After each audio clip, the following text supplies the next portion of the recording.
This film, entitled Pathfinder, is about a member of the greatest generation, Leo Dumouchelle. The word Pathfinder describes Leo to a T. He participated in nearly every major European campaign during World War II as a member of the famous 82nd Airborne Division. This is also a story of a man and a veteran who came home after hand-to-hand combat and became a solid citizen and successful businessman. Sit back and enjoy this riveting tale of Leo Dumouchelle.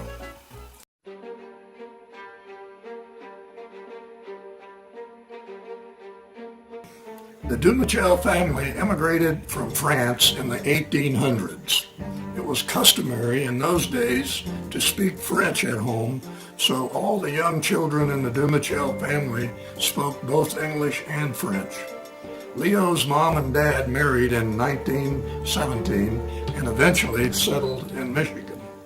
Leo's father served in the Navy in World War I. He served as a supply officer in France because he spoke fluent French. He served from 1917 to 1919. Leo's mom was a nurse with the American Red Cross during World War I. After the war, Leo's father played football with the 1922 Green Bay Packers. They won the pennant in 1922. His father later went to school and became a certified public accountant. Leo was born on August 25, 1922 in Escanaba, Michigan. He was 6 months old when the family moved to San Bernardino, California, where he grew up and attended schools. Leo attended high school in San Bernardino, California, and was a very enterprising young man. He worked several jobs and earned enough money while still in school to buy a new 1940 Ford during his senior year. Leo's father, as a Navy veteran, also had a brother who was a Commodore in the Navy. He is shown here as a captain, but later was promoted to Commodore. In the 1930s, many things were happening that would have an enormous effect on Leo's life. The Great Depression was underway and unemployment skyrocketed in the United States.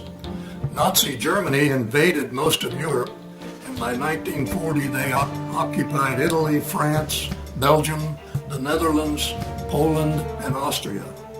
Italy and others joined with Hitler to form the Axis powers. Nazi Germany began to receive pushback when Britain declared war against Germany on September 3, 1939. As a result of war in Europe, rationing was imposed in the United States on all petroleum products. This was soon followed by other items in subsequent years. The United States resisted calls from Britain to join the war until December 7, 1941, when the Japanese bombed Pearl Harbor.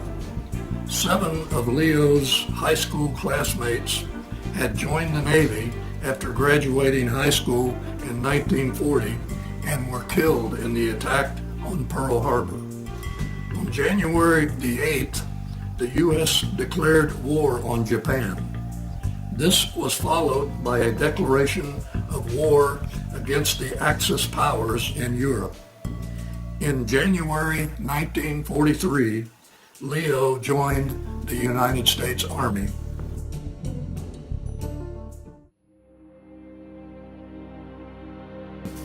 Leo was sent all the way across the country to Camp Robinson, Arkansas for his basic military training, which began on February 24, 1943.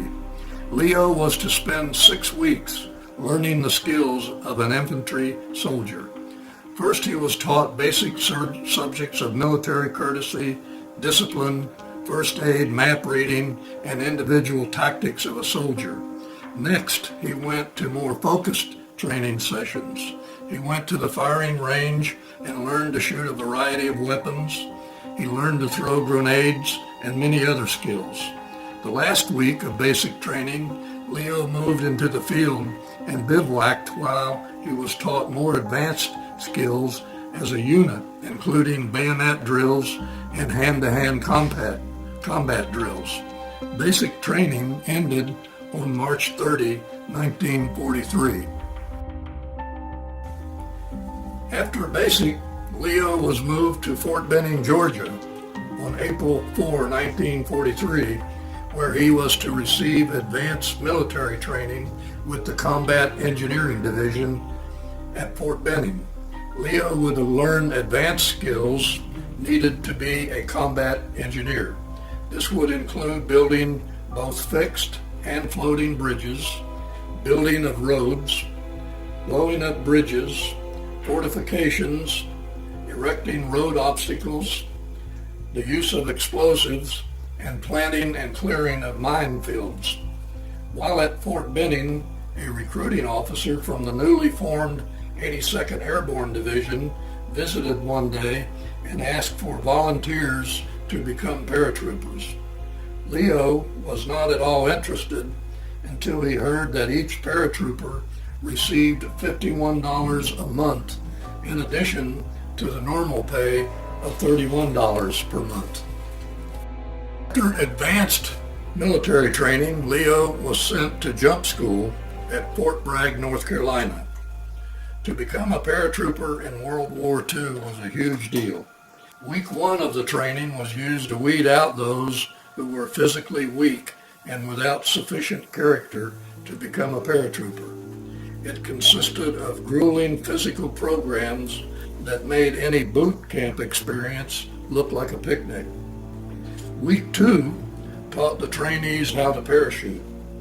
They learned the function of the parachute, how to exit the aircraft, and properly position their bodies during the jump. Week 3 kept up the impossible pace of the physical exercise and repeated the jump training. On top of this, the main objective during this week was to test each man's courage. They learned to jump from 2 towers, one of 250 feet and the other of only 30 feet. An additional requirement during week 3 was for each man to learn how to pack his own parachute.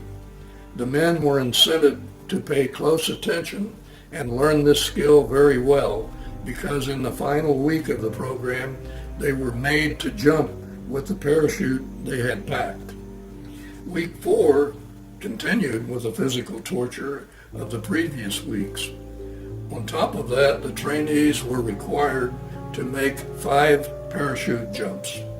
The first jump took place on Monday and the last on Friday.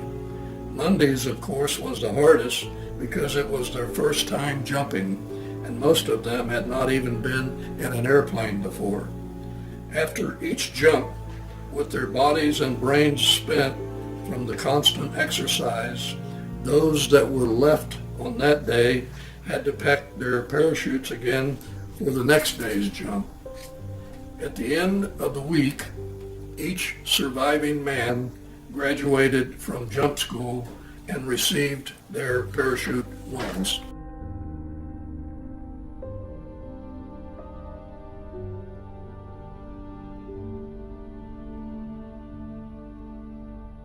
During the Second World War, the North African Campaign took place from June 10, 1940, until the Allied armies declared victory on May 13, 1943.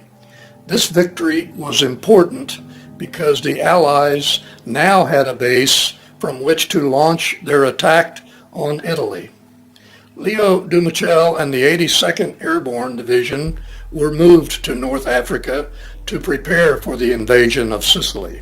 At Oran, North Africa, they practiced for an airborne assault on beaches that were similar to those in Sicily.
The Allied invasion of Sicily, codenamed Operation Husky, was a 40-day campaign to liberate Sicily and to free the Mediterranean Sea from the Axis powers, Germany and Italy.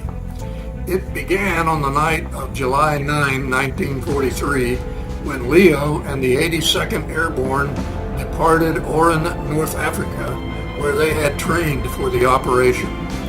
The overall plan called for amphibious assault by the U.S. Army and British Army.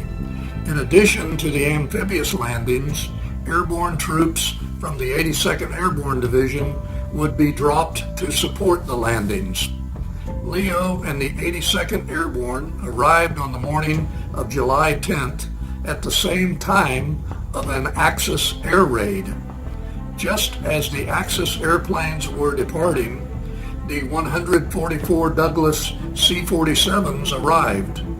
U.S. naval ships mistakenly fired on the U.S. aircraft.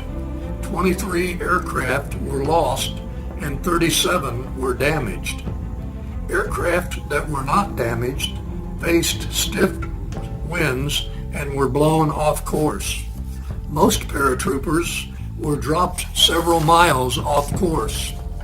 After several days of reconnoitering, the airborne troops and the Army units began the mission of driving the Italian and German armies from Sicily. By August 17th, Sicily was in Allied hands. The campaign was a complete success. The Germans were driven from the island.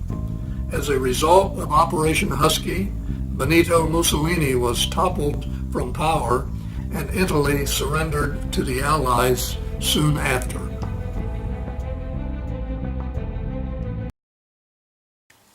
Leo, your first combat jump was into Sicily. Where did you take off from? And tell us a little bit about the landing in Sicily.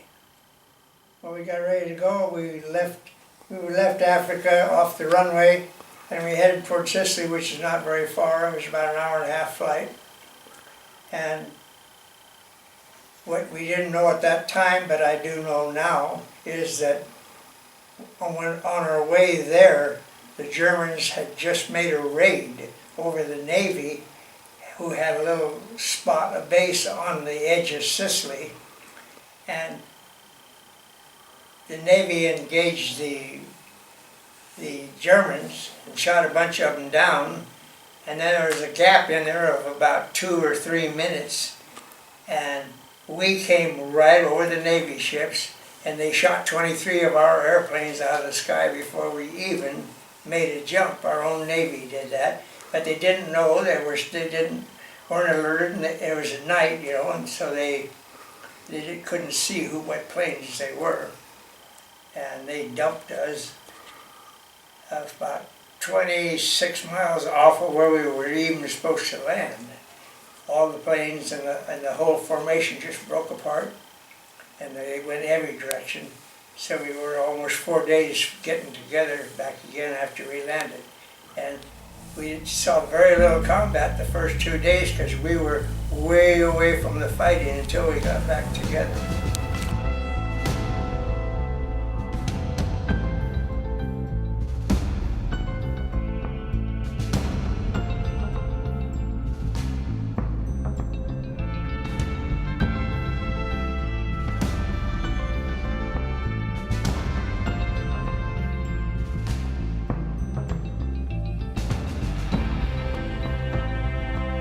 After Sicily, Leo's 504th Parachute Infantry Regiment returned to Oran, North Africa. From August 18, 1943 to September 9, 1943, they prepared for the invasion of Salerno. The beaches of Salerno were selected as the best option for establishing a beachhead for the subsequent drive on Naples, Italy. On September 9, 1943, just 3 weeks after the Sicily campaign, Leo's Pathfinder Squad was dropped directly on the beach near Salerno to mark a landing zone for the main airborne drop scheduled 4 days later on September the 13th that would become known as the oil drum drop. The Fifth Army had departed Oran earlier and made amphibious landings on Salerno beaches. They were counterattacked by German forces and overpowered. The entire 504th Parachute Infantry Regiment was called in to reinforce the beachhead. Salerno beaches are surrounded by mountainous terrain, making the advance to Naples beyond extremely difficult. By September the 18th, the beachheads at Salerno were secured, and Leo's regiment participated in a hard-fought advance through difficult mountain passes toward Naples. Naples would finally be liberated in January 1944. Hey, Leo, after Sicily, how long was it before you had your jump in Salerno? And can you tell us about the Salerno jump? Well, I don't remember the days anymore, but could have been 9 to 12 days after we were there when we were called to go to Salerno. And it was a night jump for them. And we were they had some blockage and the Germans took the road away from us on there. So we didn't have enough help there, so they wanted the airborne to come in. So we jumped on a 3,000 foot little patch we had there on the beach, and we made a night jump.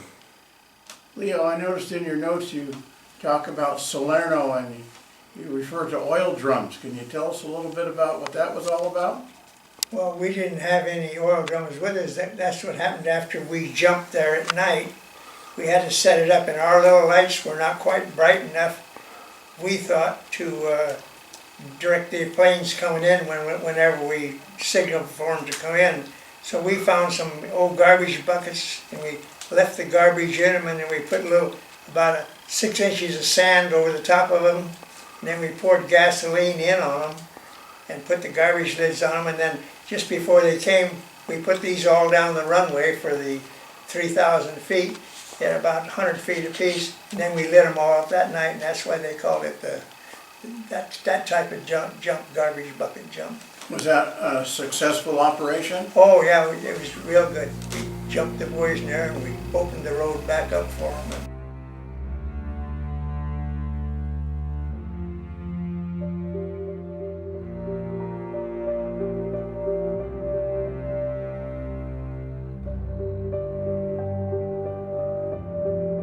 The Allied invasion of Anzio would be Leo's next combat operation. The 504th Parachute Infantry Regiment was withdrawn from the Salerno campaign on January 4th, 1944. They were sent back to Oran, North Africa, to train for the invasion of Anzio. Anzio would be an amphibious operation rather than a parachute drop, in order to reduce the troop losses that were experienced by the 82nd Airborne Division at Salerno. The objective would be to capture the port at Anzio to land armored tanks and equipment that would be needed for an advance to liberate Rome. The Anzio campaign began on January 22nd, 1944, and lasted until June the 5th, 1944. Leo and the 504th landed at Anzio on January 22nd against heavy resistance from German forces.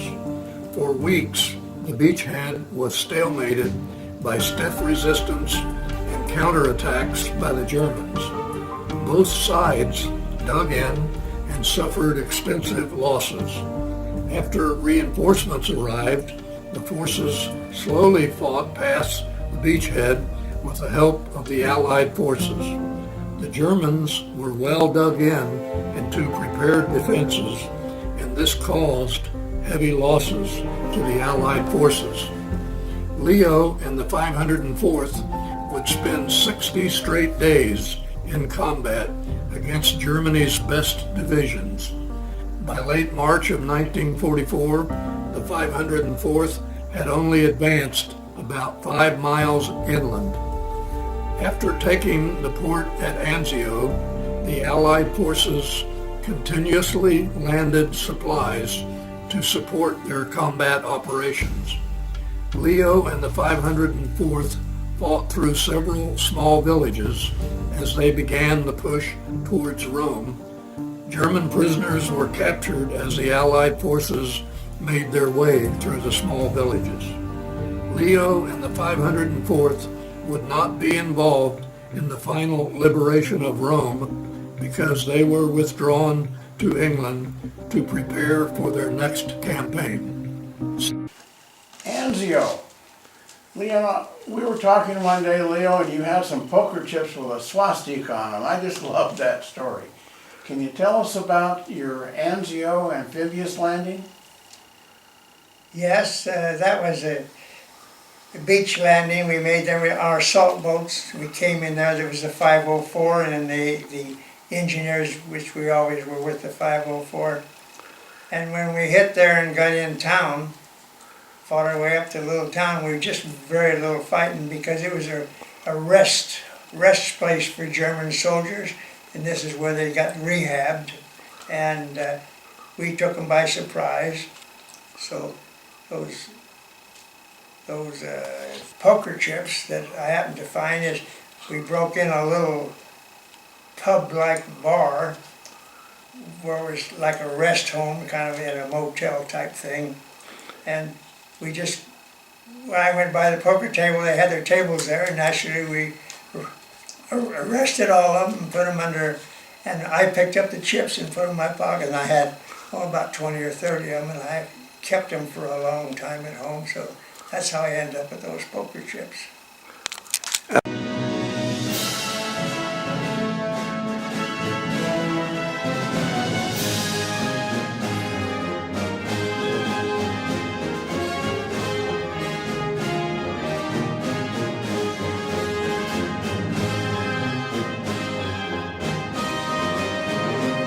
Operation Overload was one of many operations of the Normandy landings on D-Day, June 6, 1944. In addition to 5 amphibious beach landings, 3 airborne parachute drops took place. In late March of 1944, Leo and the 504th Parachute Infantry Regiment were withdrawn from the campaign to liberate Rome in order to prepare for their next operation. The 82nd Airborne Division was loaded onto the Cape Town Castle, and the ship departed for England, where they would prepare for the Normandy operation. Leo and a chosen few jump masters were selected to jump behind the lines at Normandy and mark the sites for the main parachute drops. Leo was dropped into St. Lo, and after marking drop areas, made his way through St. Mère-Église, the first city to be liberated in France. He eventually joined with his unit at Montbourg. The amphibious landings on Normandy on June 6, 1944, were the beginning of a brutal campaign to push the Germans from France and liberate the city of Paris.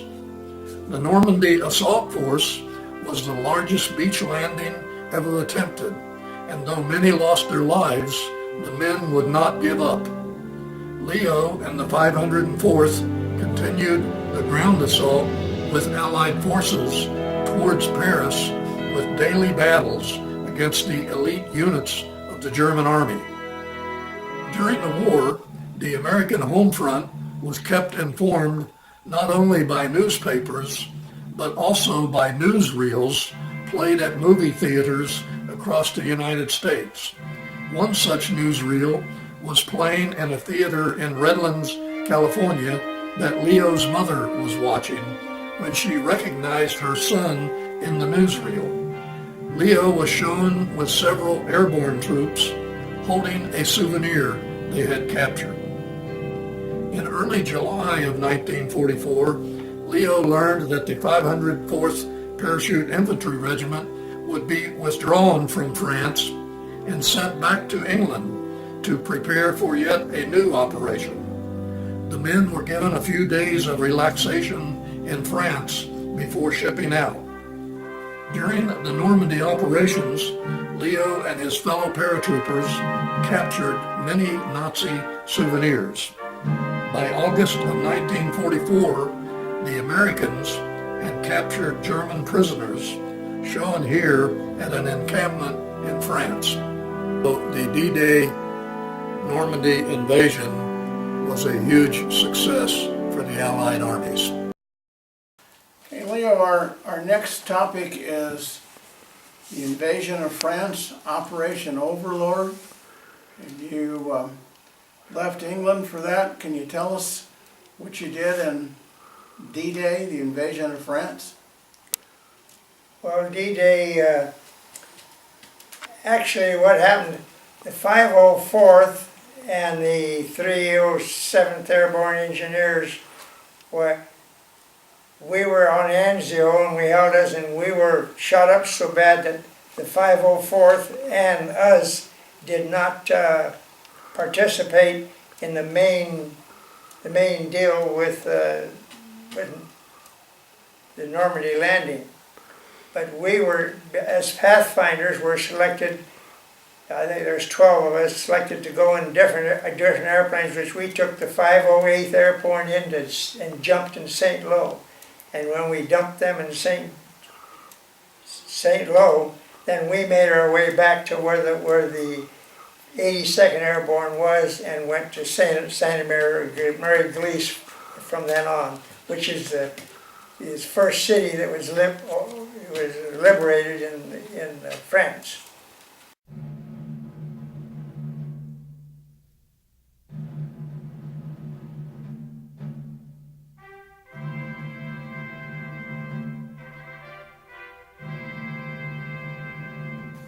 The airborne operations at Sicily and Salerno troubled the United States High Command because of problems with landing troops within the planned drop zones and because of poor communications. At this point, General James Gavin, commander of the 82nd Airborne Division, decided to organize specially trained men to coordinate airborne operations with the commanders of each unit and with the pilots of the Douglas C-47 aircraft. These specially trained men would be called Pathfinders. Leo Dumouchelle was selected to become one of the early Pathfinder paratroopers. These trained, specialized soldiers would be dropped into enemy territory to find drop zones and set up the procedures for ensuring the main parachute drops went off as planned. The selected men received intensive training in England prior to the next airborne operation. Leo, can you elaborate on the Pathfinder unit and the paratroopers? Most of us don't know much about that.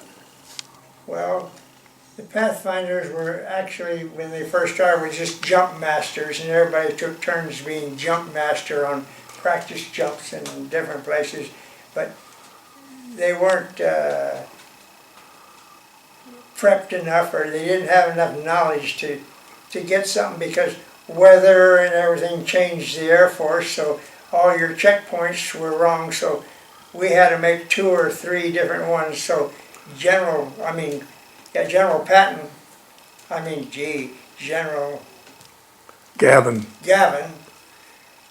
General Gavin decided to take a little training session for all the jump masters and make Pathfinders out of them, and they sent you to school so you could have 2 or 3 ways of getting in there and all your checkpoints, so you made it more professional, or you didn't get stuck, or you got everybody where they were going, where they had to go to. And then we worked closer with the pilot and the airplane as to where we're going and the times and everything. So We just had a little more control over where we were going and what we could see when we got there.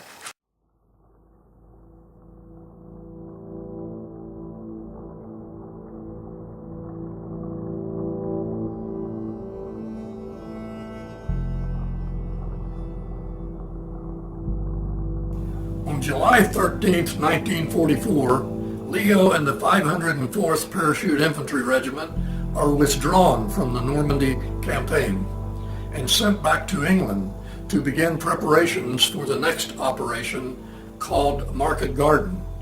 Leo spent much of his time attending special Pathfinder training sessions. The Market Garden operation began 7 weeks later on September 9th, 1944. The Market Garden campaign was conceived to secure a bridgehead across the lower Rhine River in Holland, where Allied forces could move into the important Ruhr industrial area of Germany. Operation Market Garden would be the largest airborne operation in history. 4 Allied airborne divisions would drop into Holland to secure bridges. Leo and the 82nd Airborne Division were assigned to parachute into Nijmegen and take 2 bridges on the Wall River, a tributary of the Rhine River. Leo parachuted into Holland before the main force as a pathfinder to mark landing zones for the main 82nd Airborne drops. He would then rejoin his unit, the 504th. The Market Garden operation was immense in scope. It included 20,111 troops landed by parachute and another 14,500 troops landed by glider. Gliders also delivered 1,736 armored vehicles and 263 artillery pieces. Over 3,300 tons of ammunition and supplies were also dropped from Douglas C-47s. Thanks to Leo and the Pathfinders, almost all troops arrived on top of their drop zones without incident. Leo's unit was assigned to capture the roadway bridge at Nijmegen. The main assault got within 440 yards of the south end of this bridge before being stopped by the Germans. A plan was then made by General Gavin to cross the river in canvas boats downstream of the bridge in order to capture the north end of the bridge. The British provided 26 canvas boats, and Leo and the paratroopers of the 504th began crossing the river under heavy German resistance. After losing half of the first 26 canvas boats, the 13 remaining boats continued to ferry troops, and eventually the north side was captured. The Americans held the bridge temporarily, but later lost the bridge to a fierce German counterattack. While the bridge was under American control, the American forces were able to move several armored vehicles to the German side and hold ground there for several days. The railroad bridge at Nijmegen was taken out by constant German artillery and explosives to prevent the Americans from crossing. After the Germans brought in reinforcements on the northern side of the bridges, many of the retreating American forces did not make it back across the bridge, and over 300 men were taken prisoner by the Germans. The Nijmegen Road Bridge was intact after the battle, but the town of Nijmegen was destroyed. Allied forces were forced to withdraw, and the Holland operation was a failure. Allied hopes of ending the war in 1944 were over. Leo, a couple months after Normandy, you were involved in a major operation in Holland called Market Gardens. Can you tell us what you experienced there? But yeah, we jumped and we landed in by the bridge, fairly close, but our operation was to help either blow the bridge or get across it or run them off it. But mostly there was our boat crossing, and that's where I got blown out of a boat there.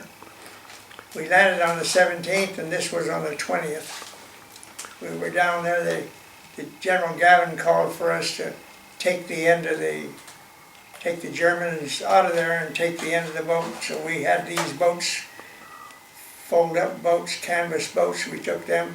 I think there was 23 or 27 of them, and we lost half of them on the first crossing, and about 6 got back on the last. But on that crossing, I got blown out of the boat with, I think it was an 88 hit our boat and blew it. I got blown in the water, and they dragged me out of the water. So that's where I got out of the action there. I had to go to the hospital.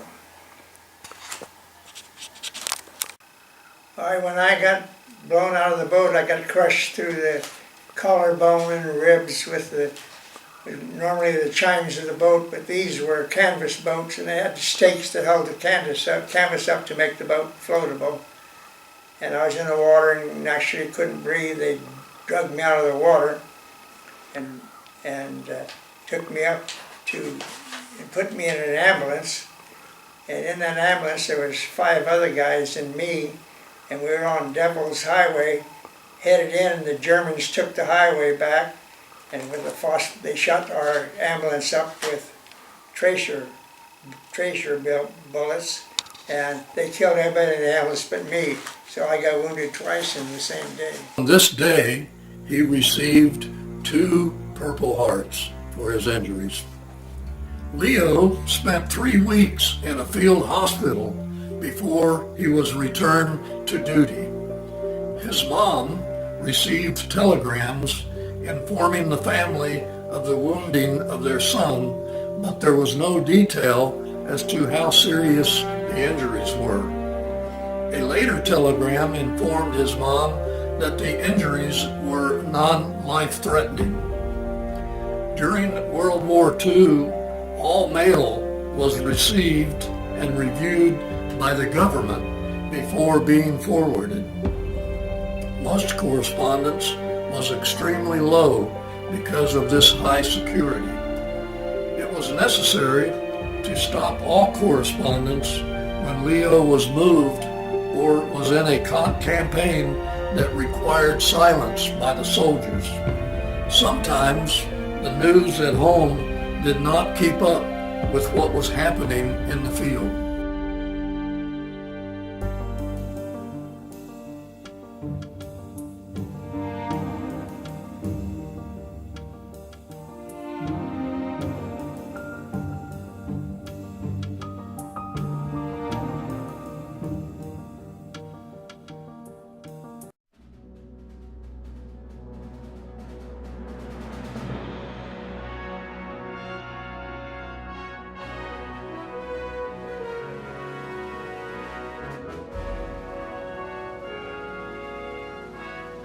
After the Market Garden operation in Holland, Leo and the 82nd Airborne were ordered to France. Then on 16 December 1944, the Germans launched an offensive through the Ardennes forest, which caught the Allies by surprise.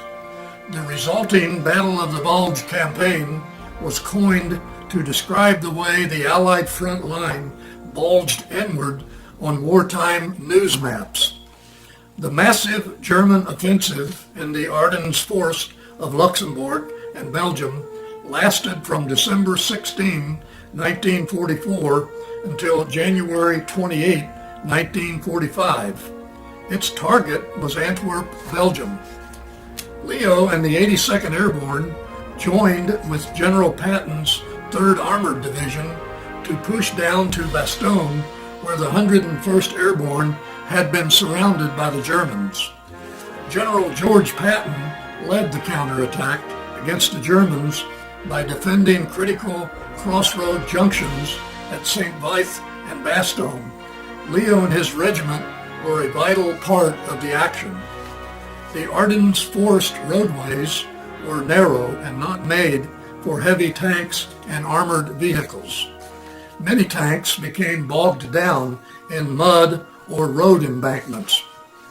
Troop movement was slowed by the extreme weather and the large areas to be defended. Getting supplies and ammunition to the troops was also impeded by the severe conditions. Here, an improvised sled is used to move ammunition to the front.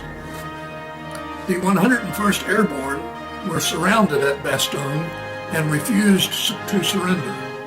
When summoned by the Germans to surrender, the reply was nuts. Finally, Leo and troops from the 82nd Airborne, supported with tanks from the 6th Armored Regiment, broke the German siege. Through January of 1945, troops, often wading through deep snowdrifts, attacked the sides of the shrinking bulge until they had restored the front and set the stage for a final drive across Germany.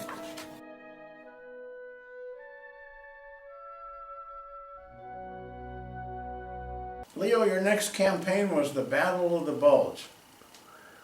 Can we hear about that? Well, we were in our little rest camp getting put back together good when we got the call, and in less than 12 hours we were ready to go with whatever we had and whatever equipment we had, and we were called to go to the Battle of the Bulge. It was the 101st Airborne and the 82nd Airborne, and we all got trucks and headed there.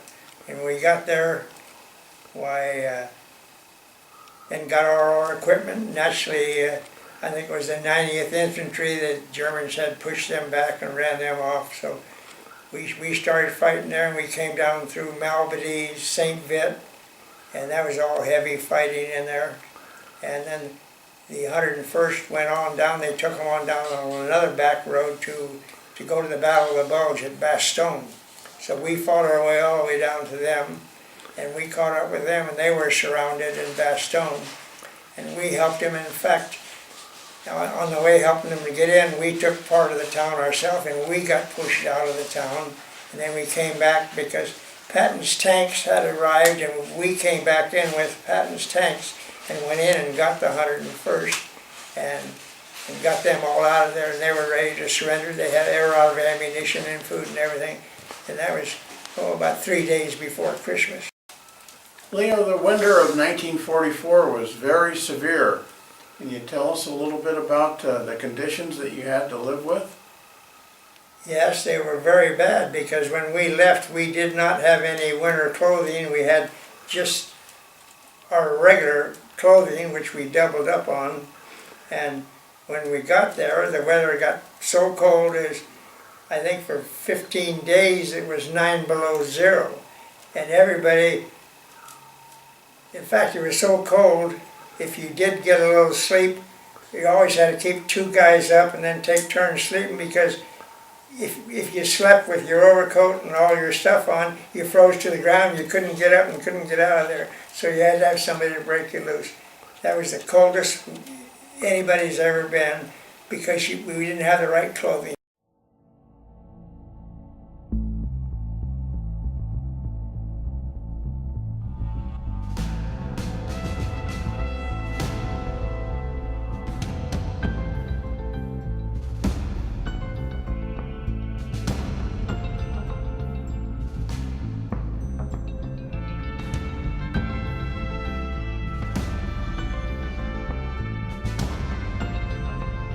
The Allies finally crossed the Rhine River and began the push across Germany in February of 1945. Leo and the 504th Parachute Infantry Regiment made their way to Cologne, Germany, to participate in liberating the area. Continuing the push, they reached the Elbe River in April of 1945. Even though the Germans had suffered significant losses during the Battle of the Bulge, they still put up a strong resistance in some towns.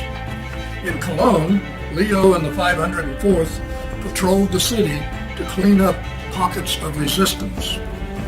On April 6, 1945, the Americans meet up with the Russian forces at the Elbe River at a point only 30 miles from Berlin. General Dwight Eisenhower stopped the Allied forces here and left Berlin to be taken by the Russian forces.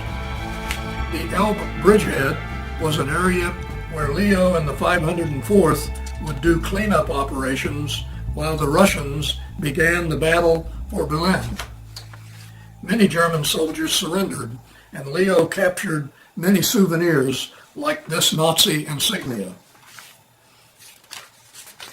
The German army was surrendering throughout the push across the country, with only the city of Berlin left, where the Chancellor ordered the city protected at all costs.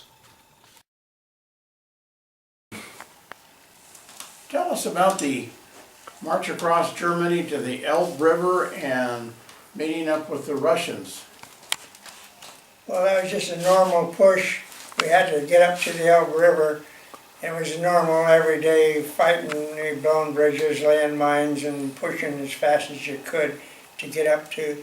But our main object was to get up to the Elbe River and meet the Russians there, or beat the Russians there, so we could be the first ones to be in Germany. So that's what we did. So General Gavin was there and met with one of them Russian generals when we were on the river there, the Elbe River, and we were ordered to cross the river and be the first ones to put our foot and take a city in Germany. So that's what we did, and we got across over there. We got there and were the first ones there, and the general was really happy for us to be the first, the 82nd Airborne. I had four of our other guys I was with, Sergeant Mistovich and a couple other guys. We went over there and we weren't paying attention, and we got captured.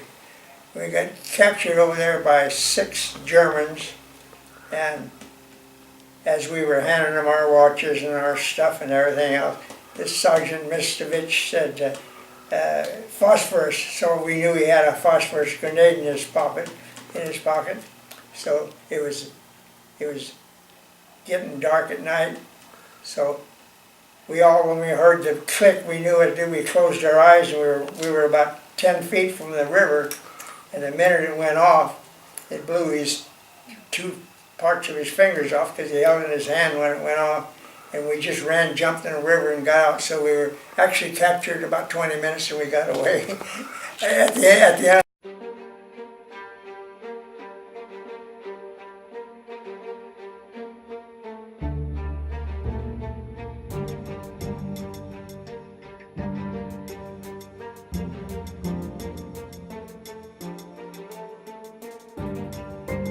In early 1945, the Soviet Allied forces began the assault on Berlin. The city had been bombed continuously from 1940 to 1945, but Hitler had ordered his forces to defend the city to their death. This view is the Brandenburg Gate and beyond. The main city of Berlin was almost completely destroyed. Notice that the bombing did not leave deep marks because of the type of bombs used were incendiaries, not high explosive types. The Battle of Berlin lasted from April 16th to May the 2nd, 1945. In the last days, the fight happened road to road. The Reichstag was not spared from the bombing. Unlike what this headline says, Hitler committed suicide on April 30th after all hope was lost. The Germans surrendered a few days later on May 8, 1945. German Field Marshal Wilhelm Keitel signs the surrender terms on 7 May 1945 in Berlin. The 82nd Airborne was sent back to the United States on the Queen Mary in 1945 But Leo was not to be on that ship.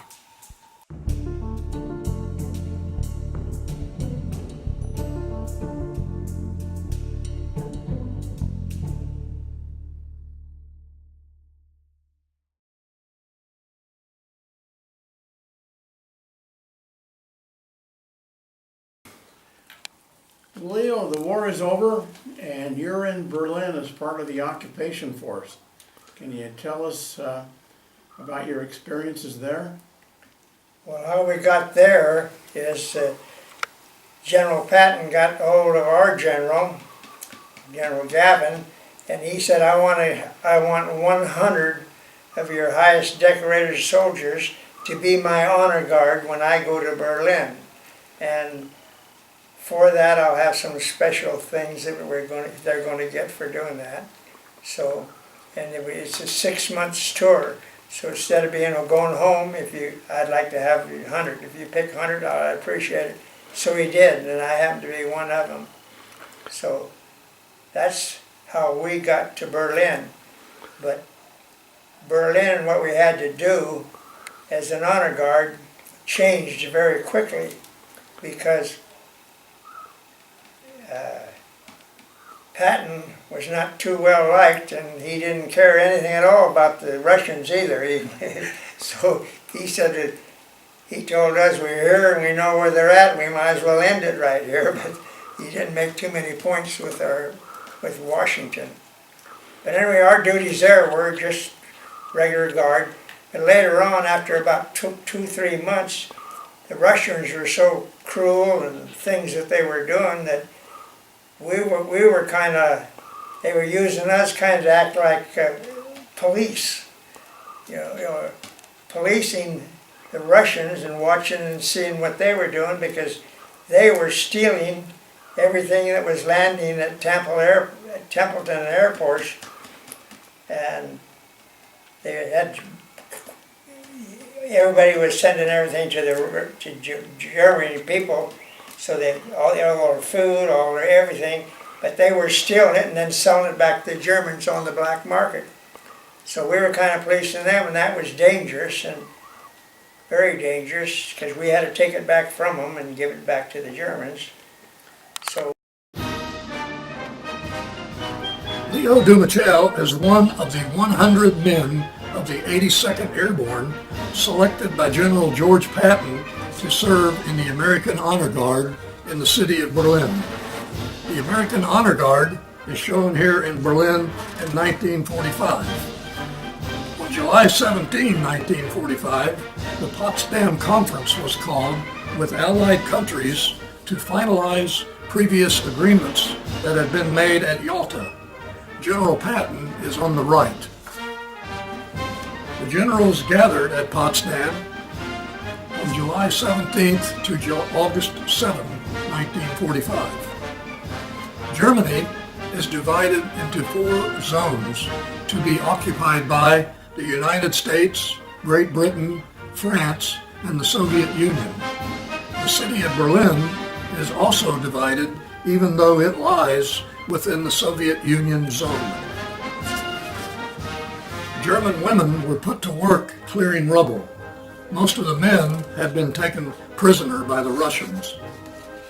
Living conditions were deplorable immediately after the surrender, as living quarters were non-existent. This was a scene that would be typical in Berlin for many years. Reconstruction was slow to come. Leo spent several months in Berlin as one of the All-American Honor Guard. He finally returned to the United States in November of 1945.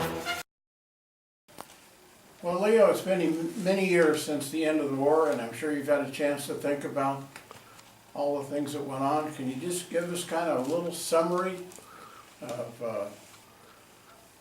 the whole war and your experiences? well, yes and no, really, because you didn't know what to expect, and you knew what you thought you had to do, but none of it turned out the way that it was, or you thought it was going to be. So we did lots of things that we took a lot of towns and had a lot of battles. And if we came out ahead, we were happy about it. And if we got a little damage or got wounded, well, we didn't like that too well. But it's just the way things go. But the main thing was the end results was great. And everybody that made it through without having too much trouble and worries, I'm happy for them.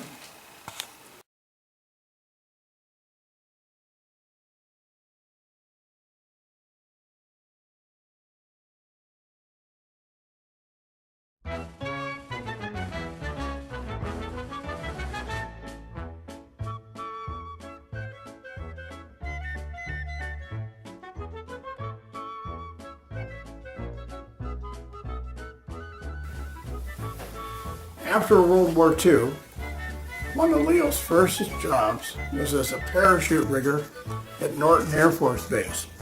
I think he was making like 75 cents an hour. It was not a really good job. One day, he looked up and he saw a friend of his from World War II. They went out to lunch, and this officer offered Leo a job of running the officers club at Norton Air Force Base, which he did, and his salary escalated many times.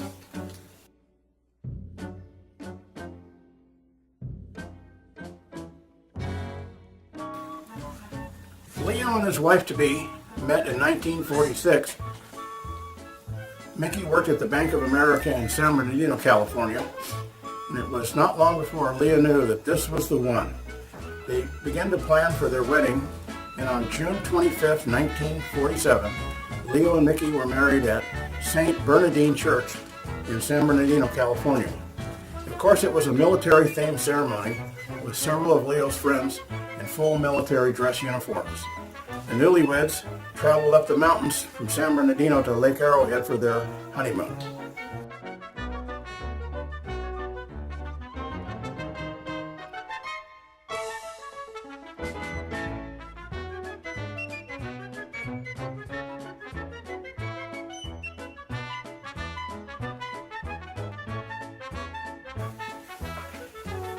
When Leo owned his concrete company, he received a contract from the U.S. Air Force to plant a whole bunch of benchmarks. These are little round brass plaques that tell you exactly the latitude and longitude of where you're at for doing any measuring from that. It was a big job, and they figured it was going to take 4 or 5 weeks to do it. Well, Leo was talking to one of his neighbors, and the neighbor said, "Leo, if you just get a ready-mix truck and follow me around, we can do this whole thing on a Saturday." So they just went around to all these spots, planted the benchmark, took the concrete trunk, put in a few shovels full of concrete, and went on to the next one, which was to be a multi-week job with a lot of tasks. Leo did in a weekend and made a lot of money on it. Leo holds a private pilot's license, and over the years, Leo owned many airplanes. His first airplane was a Piper Comanche that he bought in 1963 while still working in his concrete business.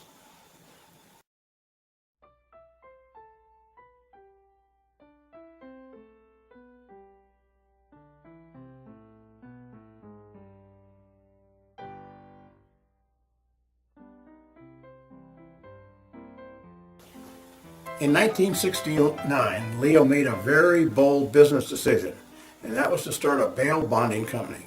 He chose San Luis Obispo and started ABC Bail Bonding, a company that is still in operation today, 46 years later. One morning at Rams, Leo was telling us that in his bail bonds business, he was always perplexed on how he got the word out for people who needed bail bondsmen. Well, he came to the conclusion that his best customers were in jail. And so he gave them business cards, asked them for referrals, helped out their mothers that were stuck and needed a ride to the grocery store and vice versa. And we all know that word of mouth is the best form of advertising.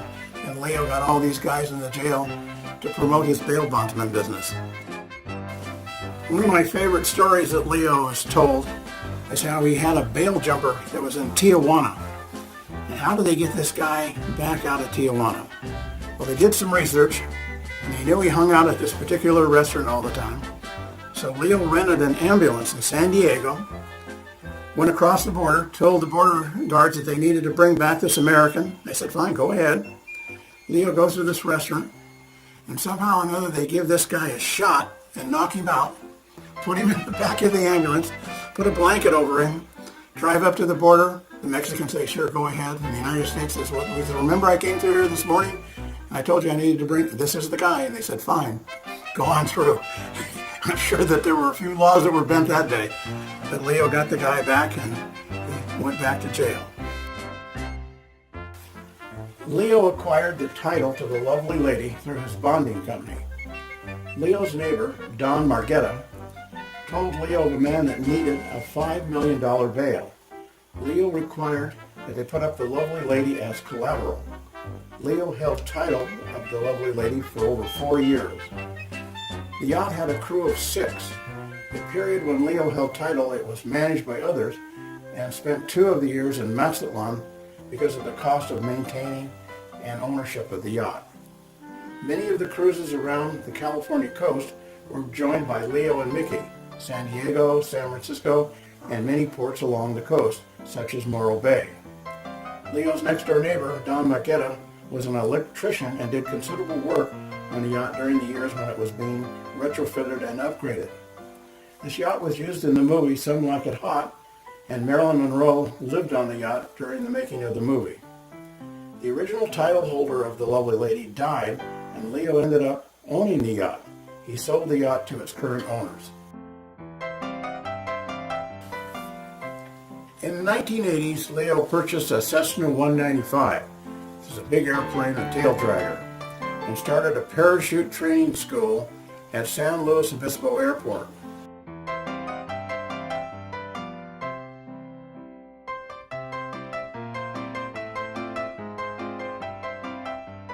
The years between 1947 and the 1970s brought many change for Leo and Mickey.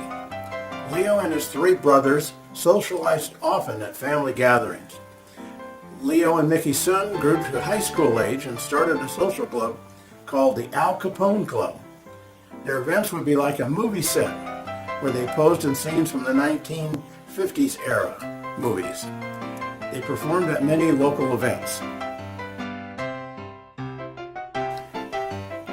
In 1980, Leo and Mickey attended the 40th reunion of Leo's high school graduation in San Bernardino, California. Leo loves to fish and made many trips to Cabo San Lucas, Mexico, where he made more than 1 trophy catch. Leo and Mickey owned a home in Cabo and spent lots of time there with family and friends. Leo has more hobbies than most people have credit cards. Fishing, airplane, boating, custom cars, hot rods. But the one that I like to hear Leo talk about was his giant pumpkins. We were sitting at Rams one morning and he was telling me about these huge pumpkins that he was growing in his yard. And I said, well, do you fertilize them every week? He says, hell, every week. He said, I fertilize them every day. And these pumpkins were huge, up to like 300, 400 pounds. Here's a guy with more hobbies than you can imagine, and he enjoyed every single one of them. Another of Leo's hobbies is his involvement with his 2,000 horsepower tractor. He's won many trophies in the Pacific Tractor Pull Association events.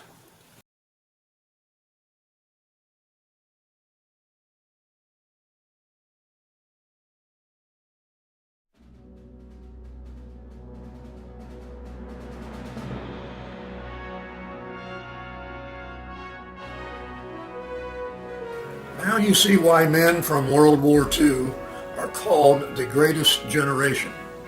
Most of these men came home and never uttered a word about their experiences during the war.